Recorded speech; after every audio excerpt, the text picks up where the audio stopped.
السلام عليكم ورحمة الله وبركاته walaalkayga amba walaashayda wanaagga jeclow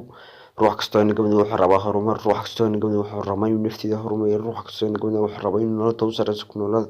ruux kastoo inaga mid wuxuu rabaa inuu guriga u fiican dego laakiin nasiib darro ma hayno wadadeedii nasiib darro ma hayno jidka ay ku gaari lahayntaa nasiib darro ma hayno jidka ay ku horumarin nafteena dad badan oo inaga midi ma garanayaan naftooda wadadii ay ku horumari lahaayeen laakiin way ku haminayaan kaliya ficil baa loo baahan yahay walaal fikir looma baahna ficilka waa inaad ku kaabtaa waxaad samaynaysid qowlkaaga waa inaad ficilka ku kaabtaa ilaahay subxaanahu watacaala jannaadkiisa waa inaad weydiisataa ilaahay subxaanahu watacaala waa inaad dunuubo dhaaf weydiisataa ilaahay subxaanahu watacaala waa inaad noqotaa ruux uu raalli ka yahay ilaahay subxaanahu watacaala waa inaad noqotaa ruux uu kuu farxo ilaahay subxaanahu watacaala noqo ruux u baahda xilli kasta u baahan yahay ha u baahan bani aadam ha u baahan ruux kale ha u baahan ruux kula mida ilaahay subxaanahu watacaala